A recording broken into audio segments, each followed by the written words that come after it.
Hello बच्चों, आप सभी का स्वागत है एलजी क्लासेस में।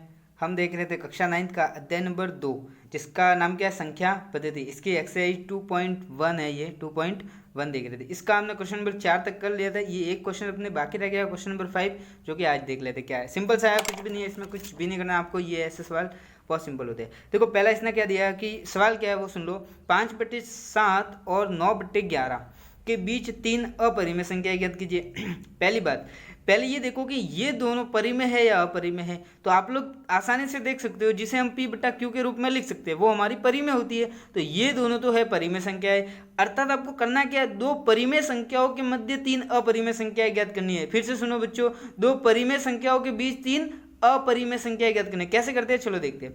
पहला है 5/7, तो इसको मैंने ऐसे लिखा, जब आप लोग रप में जाकर क्या करोगे, 7 का भाग 5 में दोगे, 7 का डिवाइड 5 में करोगे, तो आपका आंसर आएगा 714,285। ये संख्या रिपीट होती जाएगी। कौन सी? ये वाली 714,285। आप लोग देखकर देखना, बच्चे नहीं हो आप तो 9th में पढ़ते हो, भाग तो देना आ ही जाएगा। तो आप लोग जब भी डिवाइड करोगे तो आपका आंसर ये आएगा। और इसी प्रकार जब 9/11 मतलब क्या, 9 में 11 का भाग, 9 में 11 का भाग, ठीक है, ऐसा करोगे आप, तब आपका आंसर आएगा 0.81। कितना आएगा? 81 इस प्रकार से ये आता जाएगा। मतलब ये जो 81 है वो रिपीट होगा, ठीक है, आता जाएगा 81 इस प्रकार से। हमने क्या देखा कि जब 5 में 7 का भाग देते तो ये आ रहा है, और 9 में 11 का डिवाइड करने पर ये आ रहा है, 81 इस प्रकार से आता जाएगा। अब आपको इन दोनों के बीच में अनंत संख्याएं होती है, इन दोनों के बीच में अनंत संख्याएं है, तो आप कुछ भी लिख दो तो वो आपका आंसर है। कैसे? देखो 3 मैं लिख रहा हूँ, इनके मध्य 3 अपरिमेय संख्याएं, तो इनके मध्य जो पहली है 3 अपरिमेय नंबर संख्या। देखो मैं पहला नंबर लिख रहा हूँ, मर्जी से, अरे मर्जी से कुछ भी कर दो, किसी को कुछ फर्क नहीं पड़ेगा, बस इसके बीच में होना चाहिए। कैसे? सुनो ध्यान से, 0.7 इतना लिख दिया ना, 7। अब 1 के ऊपर कुछ भी लगा दो, 2 3 4 5, तो जैसे कि मैंने 5 लिखा, 507 500, रिपीट नहीं हो ना, बस अलग अलग लिखते जाना, 7 5 000 इस प्रकार से। ये देखो अलग अलग, ये 750 है, ये 7500 है, ये 75,000 है, इस प्रकार से बढ़ती जाएगी। तो ये एक अपरिमेय संख्या है, जो कि देखो रिपीटेशन कोई नहीं हो रहा, उल्टे उल्टे नंबर आ रहे हैं। इसी प्रकार अगर दूसरा नंबर आप लेना चाहो, कुछ भी ले लो, 7 पॉइंट, जैसे कि 6 वाला ले ले तो 60 600, कुछ भी लिख दो यार, 6000, कुछ फर्क नहीं पड़ेगा, कुछ भी लिख दो, किसी को कुछ फर्क पड़ने वाला नहीं है। थर्ड लिख दिया, जैसे कि आपने थर्ड लिख दिया, कुछ भी मान लो 0 पॉइंट, अब दोनों इसमें से ले लो, एक इसका ले लो 8, फिर 1 से कम लेना तो फिर 0 ले लो, फिर 800 लिख दो, 8000 लिख दो, अरे कुछ भी लिख दो, किसी को कुछ, बस संख्या रिपीट मत कर देना इसमें। ये तीनों अपरिमेय संख्या, अगर और लिखनी है तो और लिख दो, कोई फर्क नहीं पड़ेगा, ठीक है। आप लोग अपनी मर्जी से 2 और लिख देना, ताकि आपको सहायता रहेगी। ये तो हो गया अपना जो कल बाकी रहता वो वाला। आज सीखते हैं हम एक्सरसाइज 2.2, उसको देखते हैं कैसे करते हैं। इसमें देखो पहला सवाल क्या है, बताइए कि कौन परिमेय है व कौन अपरिमेय। ये हमने एक्सरसाइज 2.1 में भी किया था।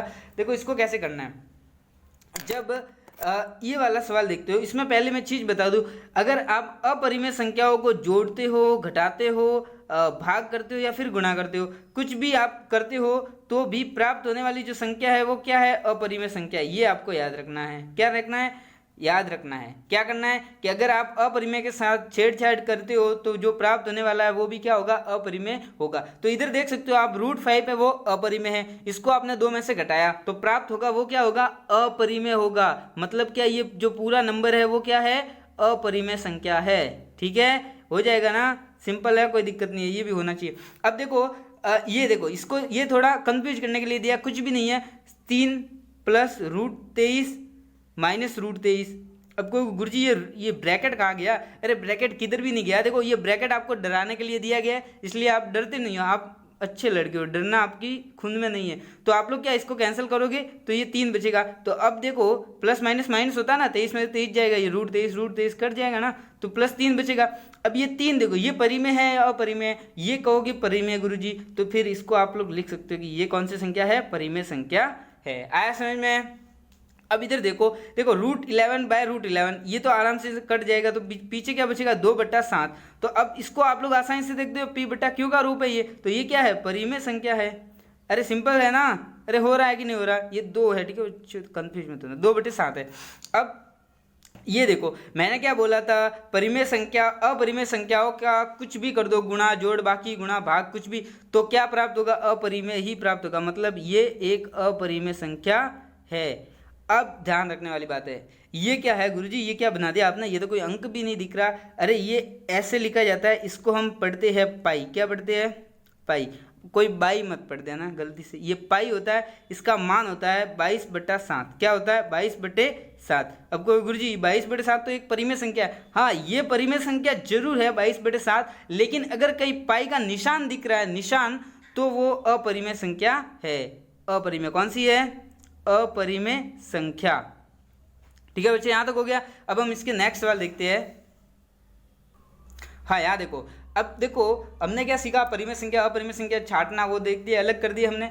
अब हम देखते हैं निम्न हरों का परिमेय, जो सवाल है इनके हरों का परिमेयीकरण। अब को गुरुजी ये हर क्या होता है, हर मतलब नीचे वाला, आपने बचपन में पढ़ा है ना, कोई भी संख्या है जैसे कि p/q आपने लिखा, तो जो p है वो अंश है और नीचे वाला है वो हर है, ये पढ़ा है ना आपने, बचपन में पढ़ा होगा, नहीं पढ़ा है तो अभी सीख लो। ऊपर वाले को हर कहते हैं, नीचे वाले, ऊपर वाले को अंश कहते हैं, नीचे वाले को हर कहते हैं, तो इधर ये अंश है ये हर है। तो हरों का परिमेयीकरण मतलब ये होता है, आपको इसमें स्टेप्स है कुछ, वो सारी याद करनी है। कैसे करोगे, मैं सिखा रहा हूँ, ऐसे करना है। सबसे पहले क्या करना है, सबसे पहले स्टेप, इसको एक बार तो ऐसे का ऐसे लिखना है, इसको एज इट इज कॉपी करके लिखना है, लिख दिया, बीच में गुणा का निशान लगा दो, किसका, गुणा, मल्टीप्लाई, ठीक है।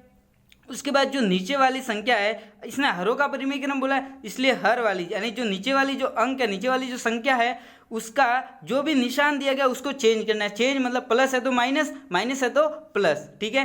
तो प्लस दिया गया तो इसका निशान चेंज होगा, माइनस हो जाएगा, तो बदली हुई संख्या क्या होगी, -5 - 3√7, क्या होगी, 5 - 3√7। इसका करना क्या है, ऊपर नीचे दोनों तरफ मल्टीप्लाई कराना है, कहाँ पर, ऊपर और नीचे। अब को गुरुजी ऐसे कैसे कर दिया, अरे ये कुछ भी नहीं करना, आपको याद रखनी है, स्टेप सभी सवालों में एक समान है, सभी सवालों में एक जैसी है, करना कुछ भी नहीं है, जो नीचे दिया गया उसका निशान चेंज करके ऊपर नीचे दोनों तरफ मल्टीप्लाई करवाना है आपको, ठीक है। ये करवा दोगे तो ऊपर वाले के साथ गुणा करेगा, तो एक का गुणा किसी भी संख्या के साथ करो, वही संख्या प्राप्त होगी आपको, ठीक है।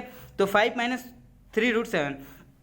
इधर ध्यान रखने वाली बात है, हर सवाल में एक ही फॉर्मूला लगेगा, वो फॉर्मूला क्या है मैं इधर लिख रहा हूँ साइड में। हर सवाल में एक ही फॉर्मूला, एक ही बेस है इसका, एक ही फॉर्मूला आपको याद करना है, a + b a - b। ये होता क्या है बच्चों, a² - b², आपने पढ़ा होगा 8th क्लास में, ठीक है, a² - b²। तो ये होता है, तो इधर देखो जो ये वाला है इसको पूरे को a मानना, किस वाले को, इस वाले को a, इस वाले को b, नहीं sorry, a + b a - b। ये जो पहला है वो a है, ये b है, तो a और b, a + b a - b। तो a + b a - b क्या लिखोगे आप, a² - b²। तो a क्या है, 5 है, तो 5 का स्क्वायर माइनस b मतलब 3√7 का स्क्वायर। तो ये जब स्क्वायर हो गया खुलेगा तो आंसर आपका आ जाएगा, कोई दिक्कत नहीं है। 5 - 3√7, ये तो ऊपर वाला, इसको नहीं छेड़ना है।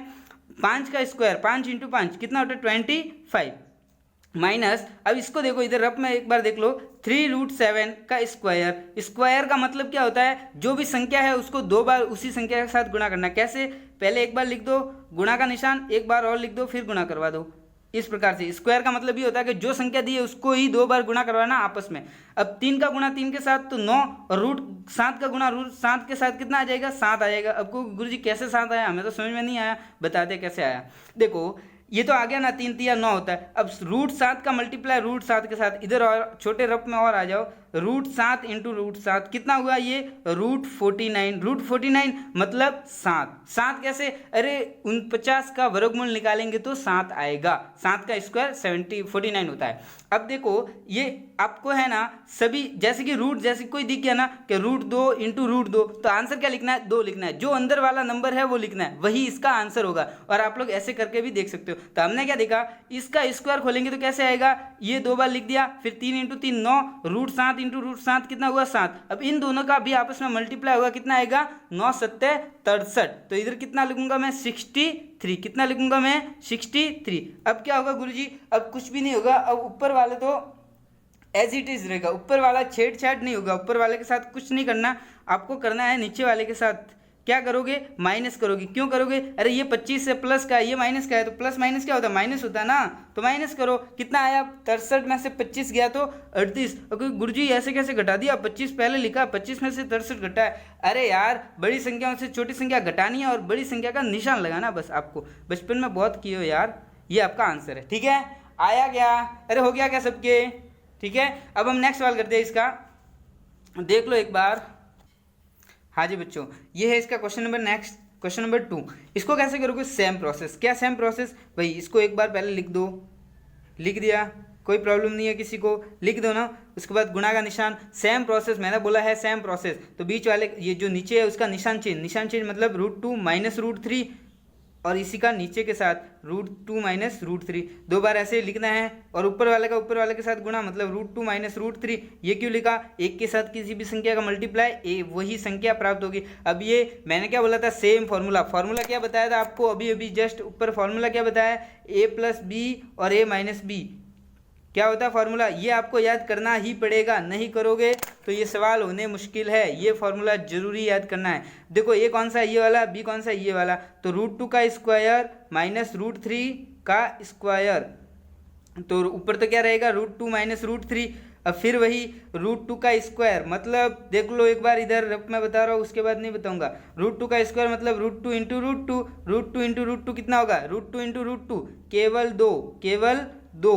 क्यों, अरे 2 इंटू 2 कितना होता है, √4, तो √4 का मान क्या होता है, 2 होता है। इसी प्रकार √3 का स्क्वायर मतलब स्क्वायर और रूट कैंसिल हो जाता है, ये अभी आपको पता होना चाहिए। लेकिन आप लोग ऐसा भी कर सकते हो, √3 इंटू √3 कितना होगा, केवल 3। कैसे हुआ, √9 का जो √9 का रूट होता है वो कितना होता है, 3 होता है। इस प्रकार से आप लोग कर सकते हो। अब देखो जो ये इसका मान आया वो तो 2 आया है, और जो √3 की वैल्यू आई है वो 3 आई है, आप लोग इधर लिख सकते हो। अब क्या होगा, देखो ऊपर तो रहेगा √2 माइनस √3, और नीचे क्या हो जाएगा, 2 में से 3 गया तो -1, ठीक है, -1 हो गया। अब जो ये माइनस है इसको आप कहीं पर भी लिख सकते हो, तो आप लोग ऐसे लिख लो, माइनस ऊपर लगा के √2 माइनस √3। अब कोई गुरुजी ब्रैकेट क्यों लगाया, अरे माइनस है तो ब्रैकेट लगाते हैं, अगर आप ब्रैकेट नहीं लगाना चाहते तो इसको उल्टा लिख दो, कैसे, √3 माइनस √2। ये आपका आंसर हो जाएगा, क्या हो जाएगा, आंसर। अब सुन लो, अब एक काम आपको करना है, वो क्या करना है आपको पता ही होगा, होमवर्क क्या है, सुन लो अच्छे से। होमवर्क ये है कि क्वेश्चन नंबर जो 2 किया है हमने, हरों वाला परिमेयीकरण वाला, हरों का परिमेयीकरण, ये सवाल बहुत ज़्यादा इंपॉर्टेंट है, आपके हर साल एग्जाम में पूछा जाता है। इसीलिए कृपया करके इसके क्वेश्चन नंबर 2 का जो तीसरा सवाल है वो आप लोग जरूर करना, तथा इस वाले जो भी आपको एग्जाम्पल दिख रहे हैं वो सारे आपको करने हैं। क्या करने हैं, सुन लो, हरों के परिमेयीकरण वाले सारे एग्जाम्पल और क्वेश्चन नंबर 2 का तीसरा सवाल, ठीक है बच्चों, आराम से कर देना, कोई दिक्कत नहीं है। अगर प्रॉब्लम आ जाए तो मुझे कमेंट करके बता दीजिएगा, ठीक है बच्चों। तब तक मजे करिए, थैंक यू।